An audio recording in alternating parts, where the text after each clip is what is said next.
How's it going, everybody? And welcome back to our Cisco Enterprise series. In this video, we are going to continue our stub area discussion with not so stubby areas. We went through stub areas in the previous video and went through kind of a deep, detailed explanation, looked at the routing table, looked at the OSPF database to understand the differences between the two and things like that. Talked a little about summarization, how it's similar to doing stubs, but not the same. But we're going to cover summarization in a totally different context at a later point in time.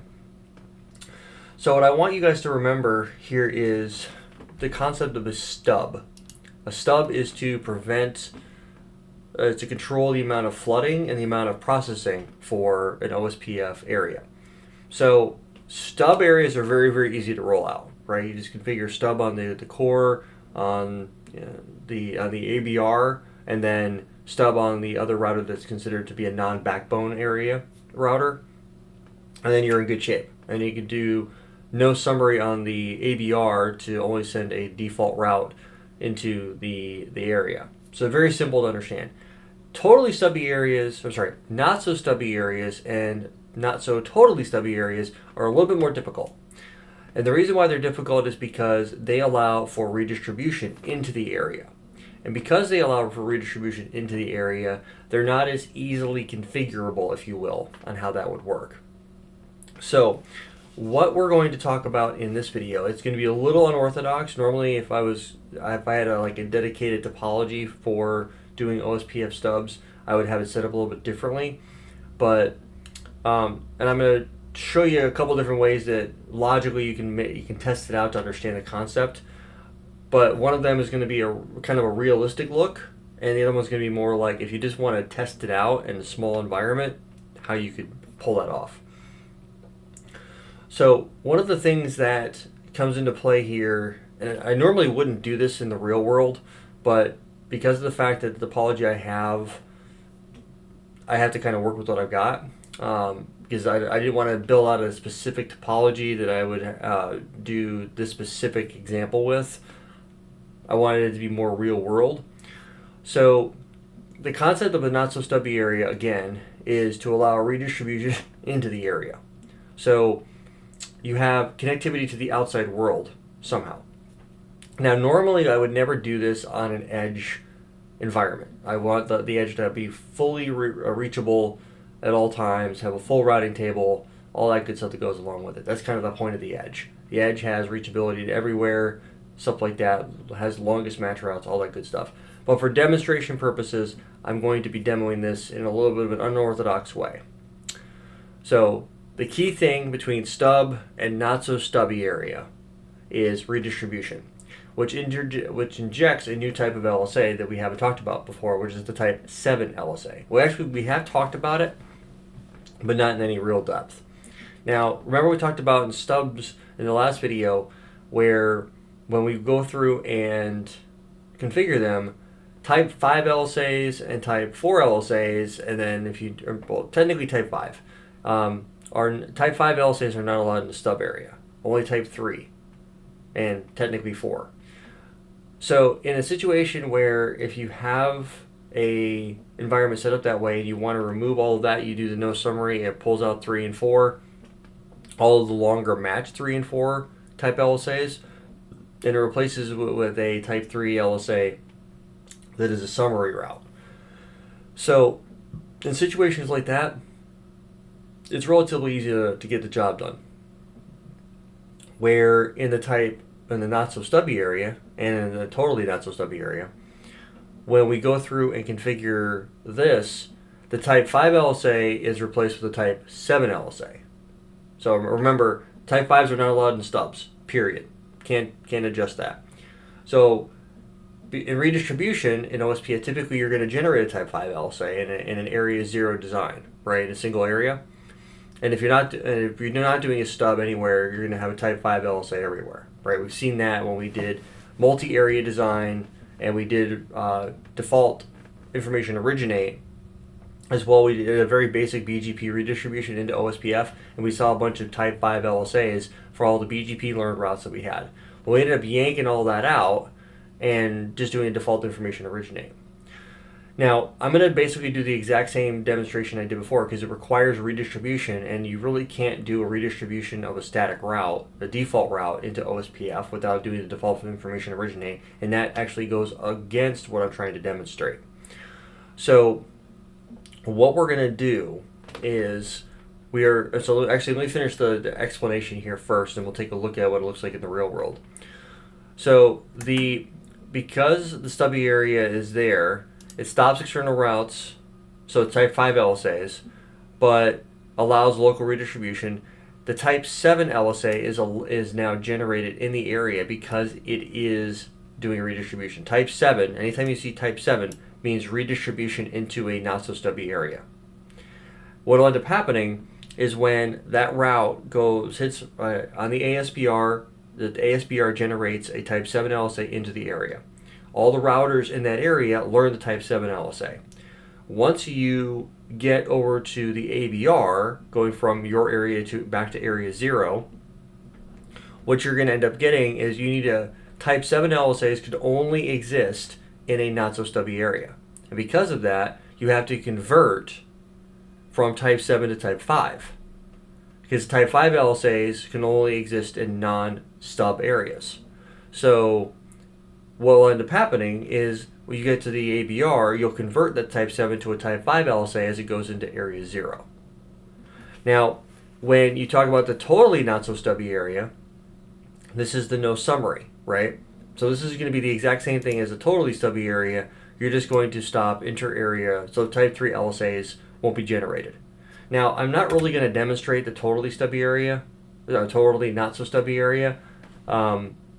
It just doesn't make any sense to do that in our demonstration, but it would have the exact same effect on the area for area 10 that we did. You do that on the ABR into the area. So what we're going to go do, I have to log in again. What we're going to go do, I don't know why that does that. It's annoying. Wish it wouldn't do that. But anyway. Loading. Okay. So what we're going to go do is we're going to take advantage of area 40. This is going to be our not so stubby area. And normally, you could do this up here as well if you wanted to create this could be a stub as well. Normally, stubs are going to be part of your user part of your network. You could do it for your. We wouldn't do it up here, but if you had like a data center, you could theoretically make that a stub area too. But normally, you would never do that. Your data center is going to have high horsepower devices, so you'll never want to use it as a stub. We'll configure it over here as well, just so you guys can see the benefit of this being the stub area, and we'll do the not so stubby area up on this guy. But we'll come back to that at a later point in time. That's more of an optimization after we've covered the core concept. So what I'm going to do is we already have our MPLS VPN stood up today, right? Everything's working the way we want it to. So what I'm going to do is I am going to go to here, and we're already running OSPF in this particular part of the network. We're running MPLS VPN over this. Now if I was to go to R37 or switch 17, we would see a bunch of BGP routes.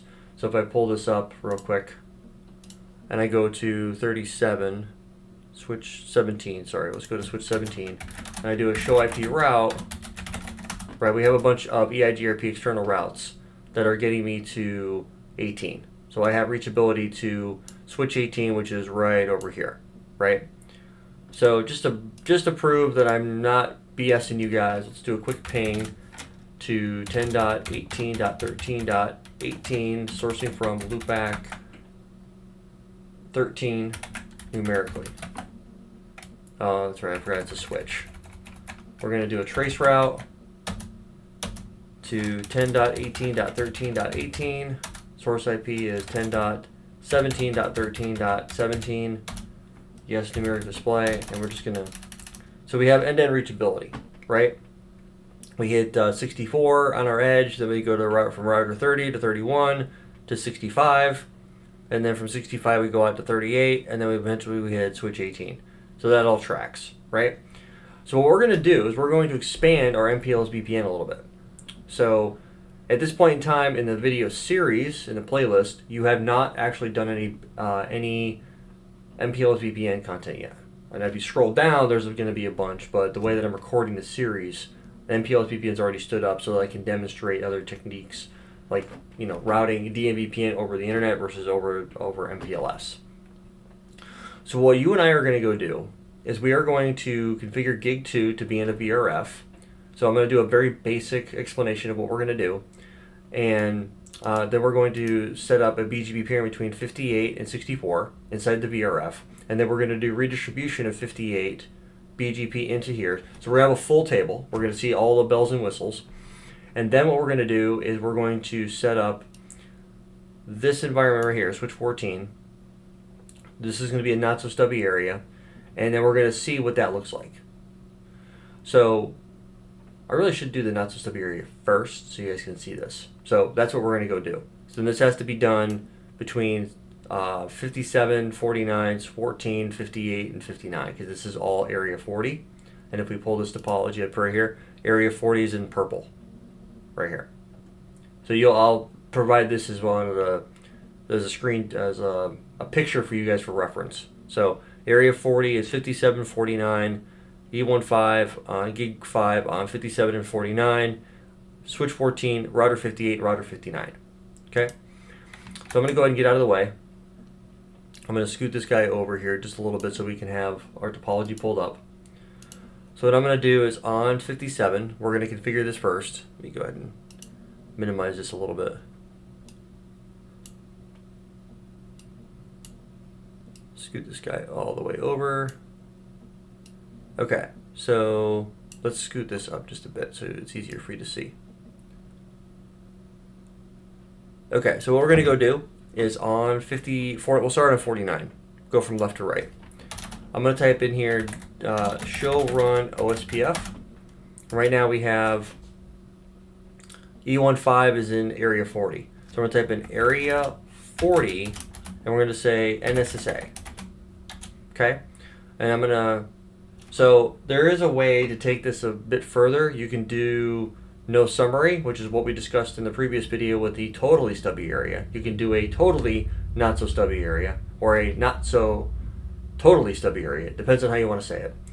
You can also do redistribution where you can say no, do not redistribute LSAs into not so stubby area, and then default information originate type 7 default LSA into NSSA.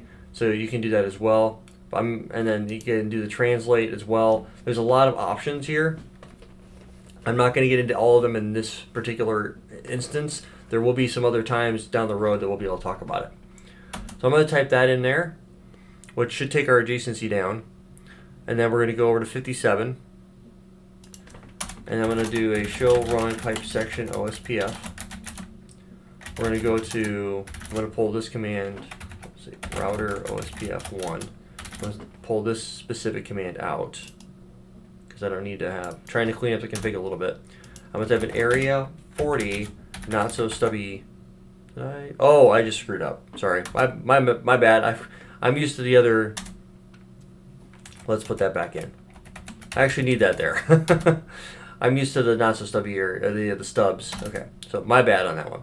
So area 40 NSSA. And then if I go over here to switch 14 is probably squawking at me pretty hard, saying, "What are you doing, dude?" All right, so we're gonna do show run pipe section OSPF. And we're gonna go to global config and type in area 40, not so stubby area. Router OSPF1, area 40 NSSA. Okay. And then we're going to do the exact same thing with 58 and 59, respectively. So router OSPF1, area 40 NSSA. And then same thing with 59.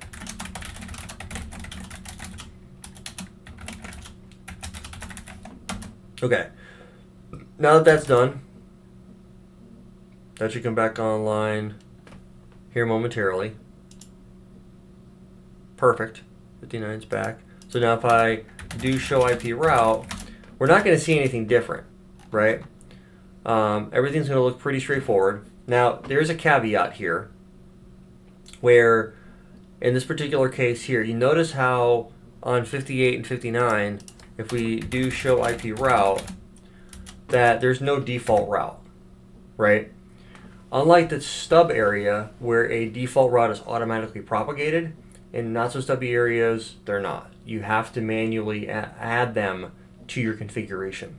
So what we will do is on 49 and 57, what I will do is I will come in here and do the default information originate. This will do a default route into the area. Now let's go over to 14 real quick, and we're going to do show IP OSPF database.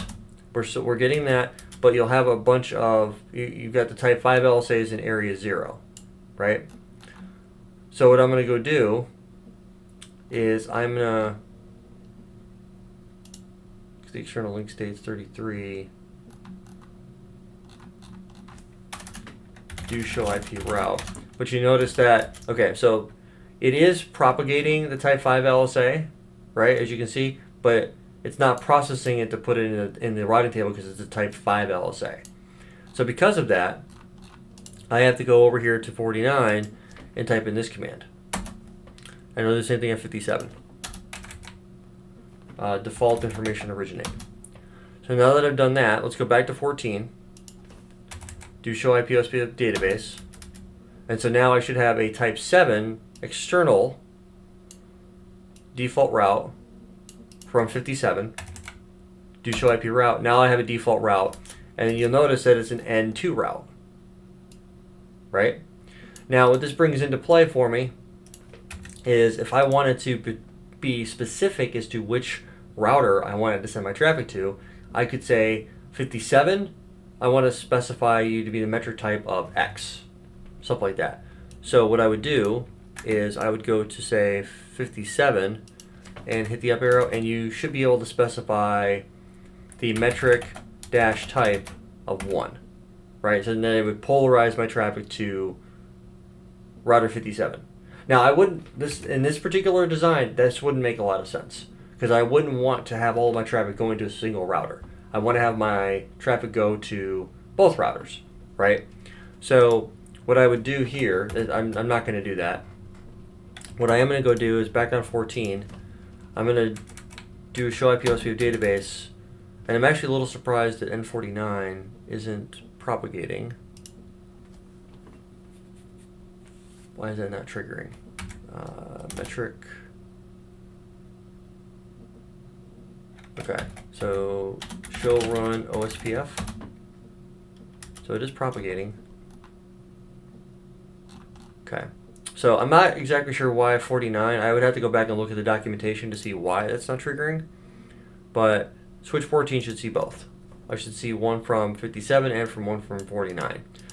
So, but for whatever reason, it's not coming across. Not exactly sure why, but not too terribly concerned about it. All right, so at this point in time, you've seen a Type 7 LSA, right? It's a default route. Default information originate triggers a default route into it. However, we haven't done redistribution. So that's what we're going to go do now. So what I'm going to do is on 64, I am going to go over here and I'm going to create a, I've already got a VRF created, so if I do a show run section VRF A, and what I'm going to do is I'm going to say show run interface gig 2. I already configured the interface, so I already said VRF forwarding A, and I've got an IP address of 10.58.64.64/24. Now if I do a show run section BGP, I only have one peering, and that's going down to 37. So the last thing that I have to go do is I have to go put a new BGP route, or BGP peering in here for 58. Now what I have to do is on 58, I'll do that here in just a minute here, is do show IP interface brief, and I do have a 10.58.64.58 IP on gig 3. So what I'm going to do is I'm going to go to router BGP 65001, and I'm going to type in neighbor of 10.58 58.64.64, remote AS of, in this case here it's going to be 10, and then that's all I'm going to do. Now I'm going to go to 64, I'm going to type in router BGP10, address family IPv4 VRFA, and neighbor of 10.58.64.58, remote AS, remote AS of 65001. Now, after a moment or two, that should get the routes, or the BGP peering up. It usually takes about a minute.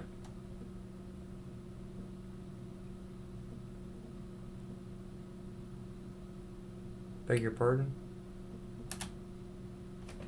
What does 58 see? Okay, that was just weird.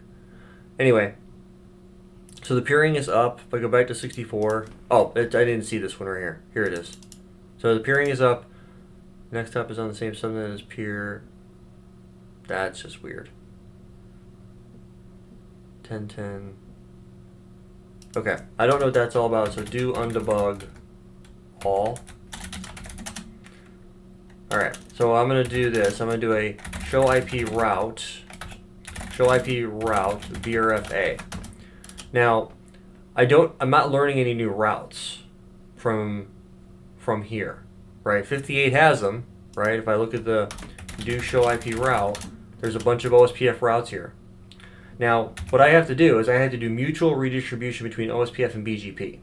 What that's going to do is when I redistribute BGP routes from MPLS into OSPF, all of these, the switch 17 and switch 18 routes, I'm going to learn them as type 7 LSAs. And then once they're learned as type 7 LSAs, if I go over to the core or go to router 34 or what have you, they're going to be as type 5 LSAs because they're external routes, and the ABR 49 and 57 are the ABR. They have to translate from type 7 to type 5 LSAs. Now on the transverse from the core or the HQ location over to the MPLS provider, I'm going to redistribute OSPF into BGP, and those are just going to be BGP routes. There's nothing spectacular about them. So let's go ahead and knock that down to 58. So I'm already underneath BGP. I'm going to type in redistribute OSPF 1, and I'm going to simply hit the enter key. I don't need to do anything specific about that. Now that I've redistributed OSPF 1 into BGP, if I go over to 64 and I hit the up arrow, I should see a whole bunch of new routes coming across, which I do. Now if I go to switch 18 is right here, I do a show IP route, I have a whole bunch of routes now. I'm reachable pretty much everywhere. So that's a good thing, right? Everything looks to be pretty solid. Now, 17 should be the same thing. Let me go back to 17 just so you guys can see this. Show IP route. I have a bunch of EIGRP external routes to get to everything. So, pretty happy about that. Okay, so now I have to go back to 58, and we're going to do show IP OSPF database again real quick. Now, I still only have the single type 7 LSA, right? So what I'm going to do now is I'm going to go underneath router OSPF 1, and I'm going to type in redistribute BGP 65001, and I'm going to say subnets. Okay. Now by hitting the subnets, and then I'm going to hit the up arrow a couple times and go back to the database, we should see a bunch more type 7 LSAs. We have all the 17 routes, and we have all the 18 routes, right? The tag that you see here is tag 10, because that's where BGP is coming from, AS10. Okay, so we have some type 5 LSAs as well. Now if I do show IP route, these are going to be BGP routes for me on 58, because that's how I'm peering, right? Now if I go to switch 14, which is way over here, and I hit the up arrow, I'm going to see these as only type 7 LSAs, right? Now if I do show IP route, I'm going to see these as N2 routes, right? Now, in this particular case here, if I wanted to prefer one egress point over the other, I could specify during the redistribution to do metric type and so on and so forth, and use whatever value I want. So if I wanted traffic to go be at 58 versus 59, I could do that as well. So you can do a little bit of traffic engineering if you'd like to do so. So now that that's switch 14, let's look at 57 and do show IP OSPF database. So we're looking for type 5 LSAs. We have a bunch of areas. So we have our type 5 LSAs here. Well, that's in type 5, so here's type 7 coming from area 40. So that makes sense. Now, what I want to do is I want to go to R34. What does R34 see? Show IP route. R34 is going to see these as what? He doesn't see them. I don't have anything coming from him at all. So what's up with that?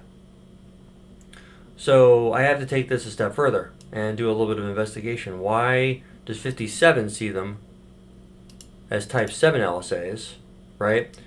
But when I go to say R25, what does R25 see? He's just in another show IP route. I do not see any of those routes coming from there, right? 57, I don't see any of those getting propagated. So we have a problem on 57. What's the deal? Why is on 57 do I see the routes? Do show IP route. I see them coming as N2 routes. Why are they not getting propagated? So let's do show run all section OSPF. So I want to go underneath the OSPF process. So the OSPF process, and let's see if there's anything in here not so stubby area. So the only thing in here that's specific here is we did this config right here. This is all we typed in, but it's going to specify a metric and say metric type 2. So there is nothing in here that would indicate that there's any reason why we shouldn't be able to get any type 7 to type 5 translation. So this is kind of weird. I actually wasn't expecting this. So why are we having this problem?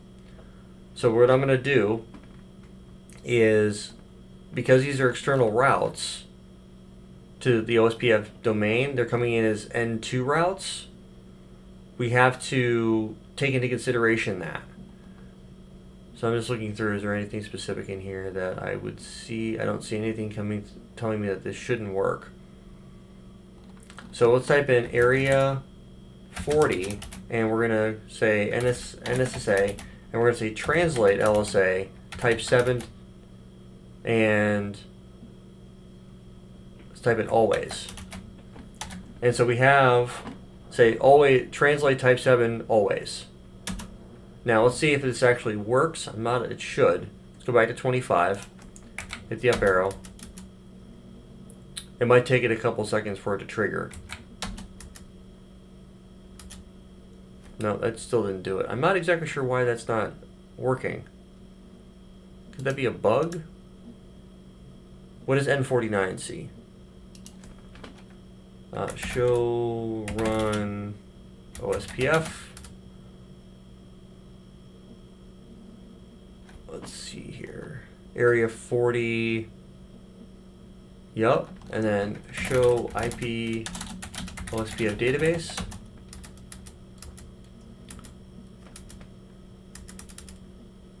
Yeah, see, I don't see anything coming in from 49. Not exactly sure why that's not working. I'll have to dig into that one. I'm not sure on that.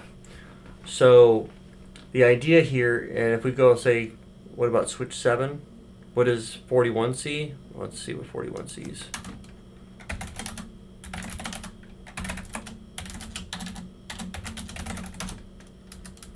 (41) doesn't see them either. So let's go back to 58. Did I do show run section OSPF? Did I screw that up somehow? Redistribute BGP 65001.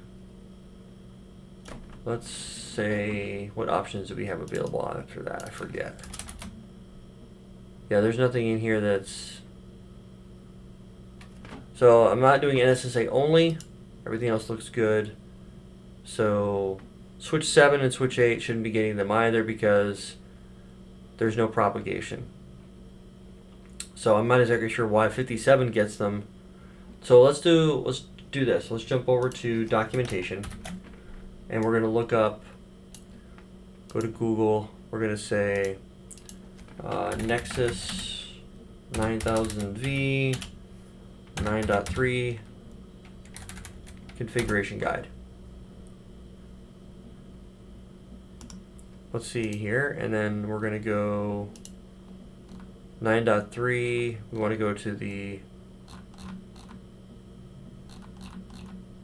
I might not be able to go that far back. 9.3. We're going to go to. It's going to be the unicast routing. Right here, unicast routing. And then we want to look at OSPF version 2. And then we are going to look for chapter contents. We are going to look for not so stubby area. Is there anything specific about this we need to be worried about? So that's a similar sub area. Allows you to import autonomous system external routes and not so severe using redistribution. Redistributes these routes to generate sentences type 7 LSA. Yep. So beginning with 9.3, OSPF compliant RS 3101. When area B are attached to not receives the default route with P bit, it should be ignored. Okay, the P bit is the propagate bit. That's where you're going to allow the translation. So if you were already designed your numbers RFC non-compliant behavior, expect a default to be added. Okay, so it's going to be added whether you want to or not. If you decide to continue to do the old behavior, default route NSSA ABR P bit clear. So, okay, so that's really not helping us with that. So I don't know if it's an actual, let's see, configuration example, not so stubby area. So I didn't add in no redistribution. I did do the default information originate, translate. So we didn't do that command, but we're not even getting the peering to come up. So the optional is NSSA translate type 7 always. So we've did that on router 57.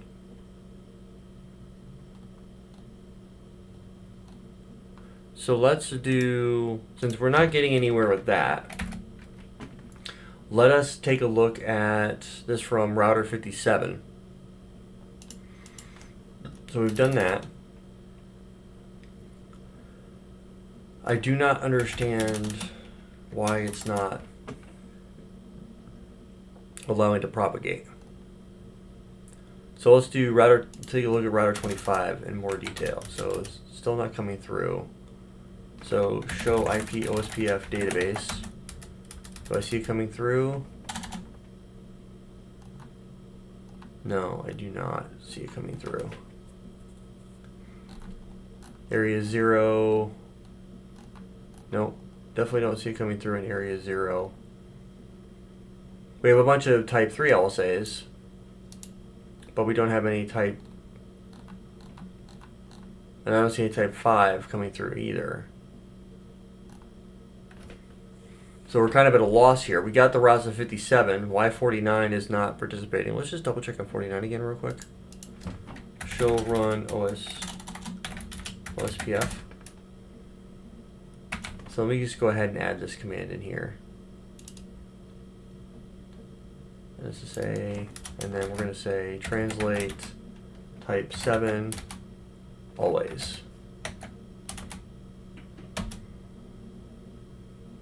So show IP OSPF database.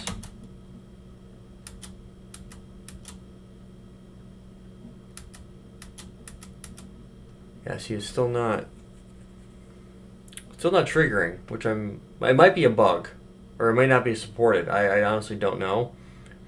but I'm actually a little surprised it's not working on 57 because I've demoed this before and tested it out. I'm not exactly sure why it's not working. So documentation wise, configuration wise, it's straightforward. That's the stubby area.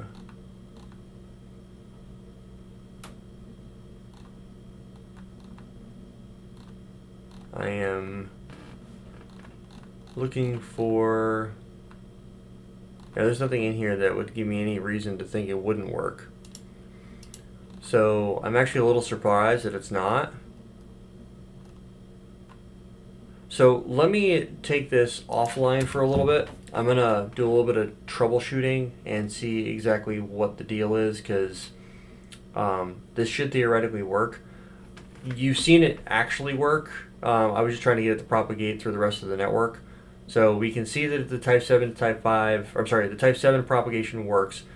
Why it's not doing 7 to 5, I don't know. So that's one thing I'm going to dig into. So I'm going to pause the video and I'm going to dig into it, see if I can figure it out, and I'll bring you guys back in if I can figure it out or if not.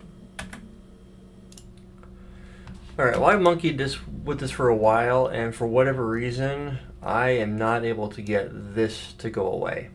So it says no Type 7 and 5 translation. I don't know why that would be the case. Now I am doing this on 57. I have not tried this on 58. Section OSPF. I haven't tried to trigger that, but that wouldn't really make a difference. I can try it here. Translate always. Type 7 always. To see if that would make a difference.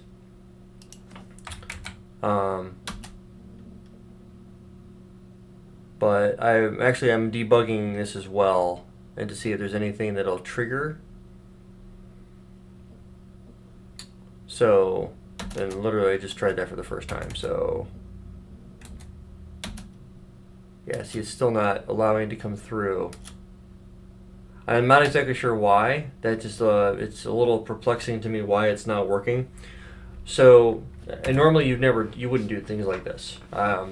It just doesn't make any sense to do it this way. The reason I'm showing you is just it gave redistribution. Now I'm going to show you a different way, and I'm actually going to probably reorder these, and I'll edit the video a little bit to put this in the beginning and be like, we're going to try this instead, just to see what this looks like, and go from there. So what I'm going to do is I'm going to go to switch 14, and on switch 14 I'm going to go to global config.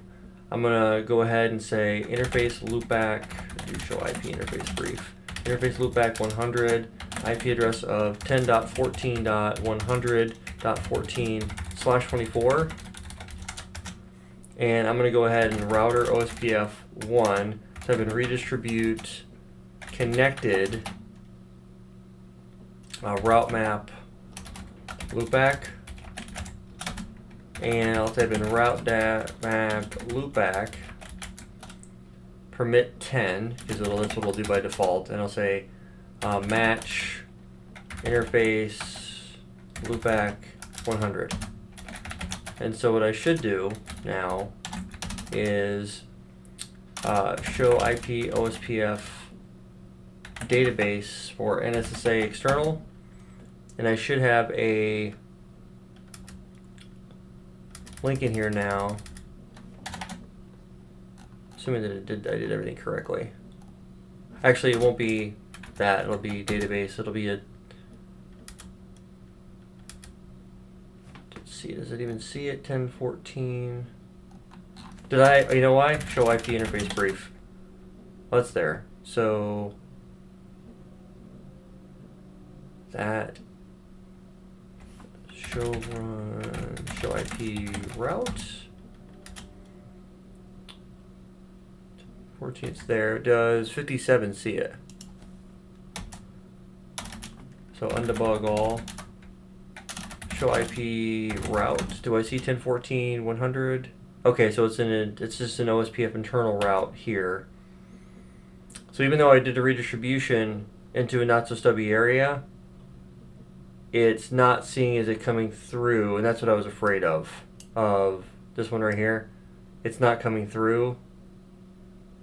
Even though I've redistributed it, it's still coming in as a OSPF. Actually, if I was to change the IP address on 14 to be something different, config T interface loopback 100, IP address here of 10.100.100 14/24.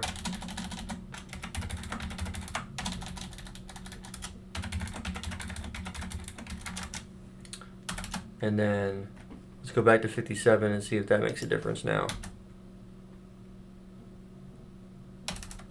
Undebug.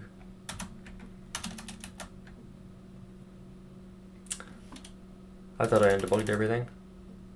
I just don't want this router to crash. And I think it might be trying to. Thought I undebugged everything.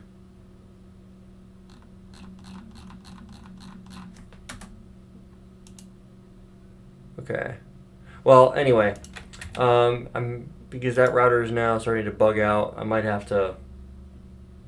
Anyway, hope maybe the CPU will settle down. But the point being here, okay, there it goes. So undebug all. Okay. So if I do a show IP route, 10.100. Okay, so I have the average. Let me go back to 14 and try this again. Router OSPF1 do show run section OSPF, and we're not going to do this. We're just going to do redistribute connected, and we'll say subnets. So let's go back to 57. Yeah, see, it's not even coming through. I mean, yeah, so yeah. So anyway, not so stubby areas are a little trickier to deal with. If you need redistribution, this is where you would put them in. I've done this a few times in the past, and we ended up removing it because we couldn't get the desired result. They are a little trickier to deal with. I personally don't like using them. You know, if you're doing redistribution, you know, there's other ways of handling that. So typically I would, like, in my opinion, if you have to do redistribution, you should not be linking that into a not so stubby area enabled device. Simple as that. Connect it to a non-stub device, generate your type 5 LSA, and it takes care of a lot of other things for you, as you can see here. Now, because we are getting the routes to propagate, if things were working correctly and router 57 was doing type 7 to type 5 translation into the OSPF domain, then we would be doing everything we would need to. So what I'm going to do now is I'm going to remove the not so stubby area config, and that should fix our problem. So let's go ahead and knock that out real quick. So show run pipe section OSPF. I'm going to remove this config.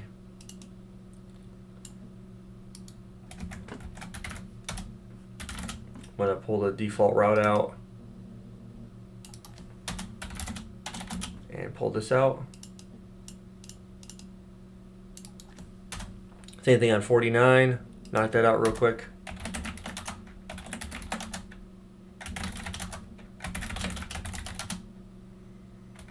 And we'll knock this piece out real quick. And the benefit to this is when we go over to switch 14 and we do show run section OSPF and we take this command out and pull this direct connected subnets out, and then we go over to 58 and 59 respectively,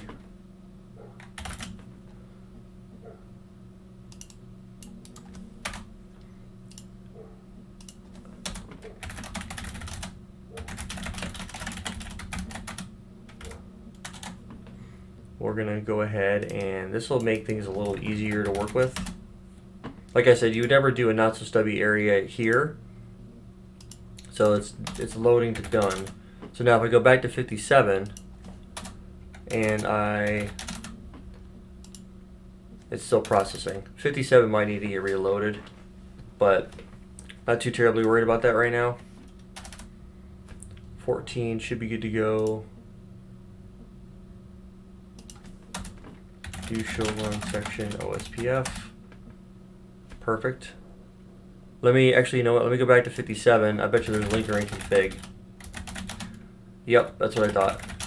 That's right, I forgot about that. You pull the default information originate or anything like that off, it's automatically going to just keep it stay as that. So if I do a show IP route now, I will lose those routes, because what I need to do now is brings us into another scenario when it comes to redistribution into OSPF from another protocol. 58 will have them. So if I do a show IP route, we should have the 17 and 18 routes coming in via BGP. Now what I need to do is I need to go into BGP, or I'm sorry, into OSPF, and if I do a show IP OSPF database, come all the way down here to the type 5s, they're coming in as type 5 routes. So what I need to do is I need to go, well, let's go back over to 57, show IP OSPF database. Those routes are coming through now, so show IP route, but they're not propagated, they're not coming in as, so if I do a show IPOS database external, right? So we see 1017, everything looks correct, right? So for whatever reason, the upward bit is set, everything else looks good. So what I have to go do now, and let's see, what is 14C? Show IP route. I don't have, okay, so he has it, right? He has the routes coming in. They're external type 2 routes, which is what we want to see. 14 has them, but 57 does not. What does 49 see? So I also have to take this one. That should bring my OSPF adjacency back up to 49.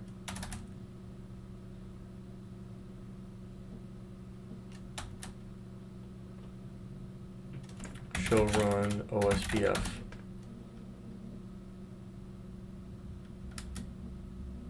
So 57,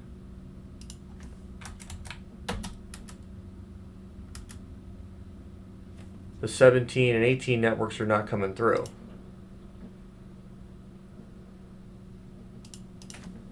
Why is this show IP OSPF neighbors? 14 is up. Show IP OSPF database. 17 and 18 are in there.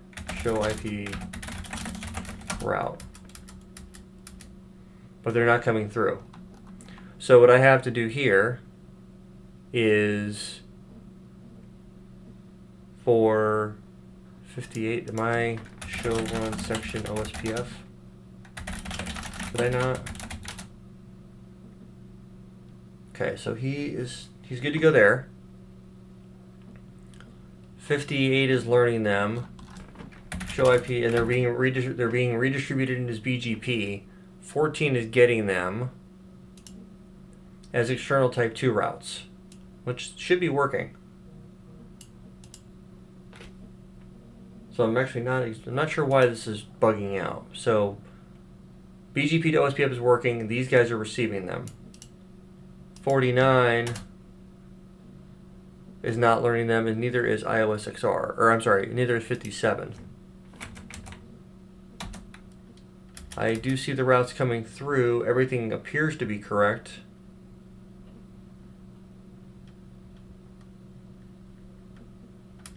So what is the deal here?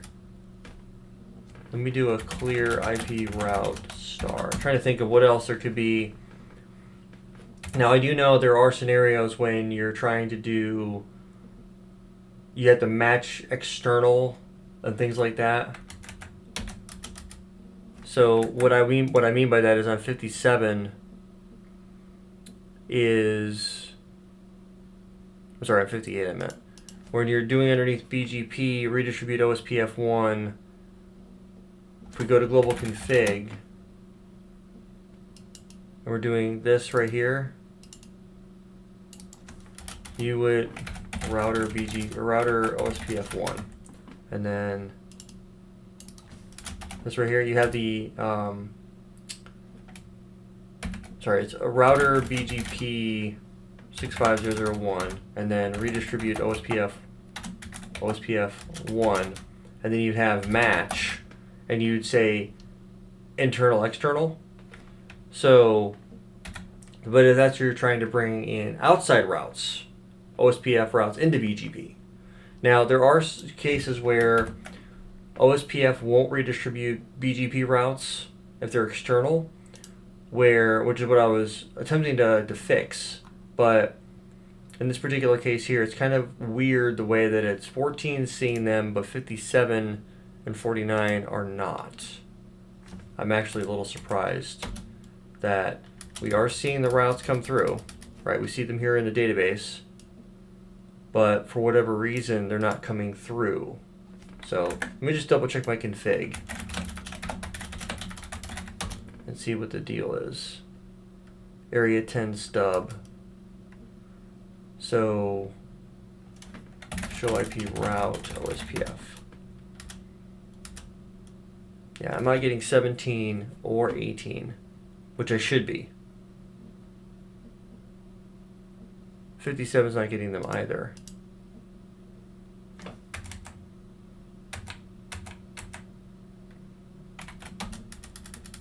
There's nothing in here that tells me that there's anything wrong with what we're doing. 10.17.10.0.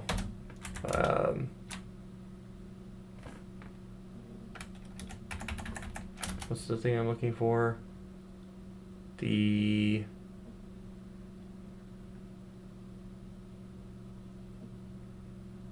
advertising router 10.0.0.58. Yeah, see, there's nothing in here that indicates there's anything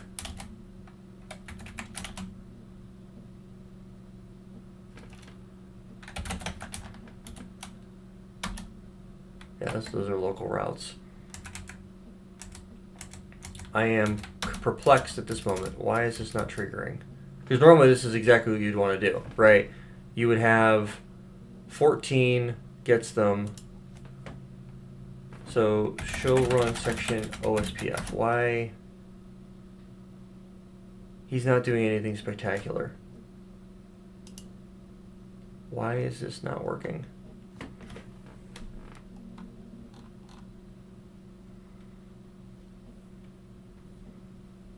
Because it should be. I mean, he's pulling the routes in clearly. Let me just do a clear IP OSPF proc. Just clear the adjacencies.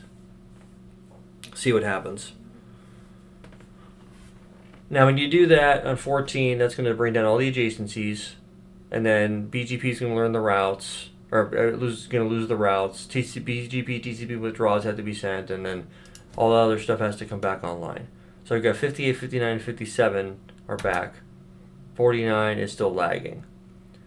So let's go back to 57.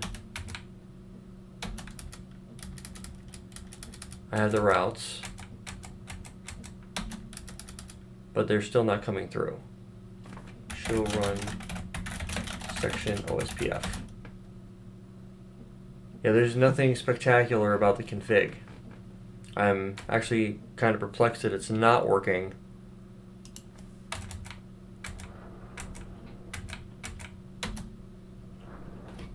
So 14 is just not liking whatever I'm doing, so it's clear IP OSPF 1. Neighbor. And what neighbor is that?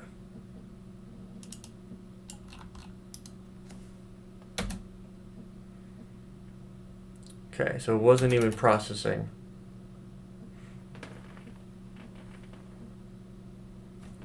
14 goes, yeah, he doesn't even see it. Show IP OSPF neighbor. Yeah, he doesn't have 14 back up yet. Or sorry, 49.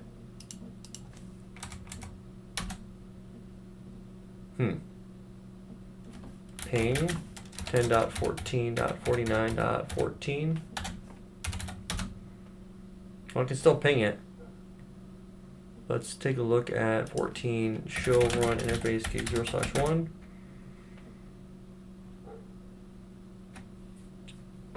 So, interesting. All right, so kind of a pain in the butt to deal with.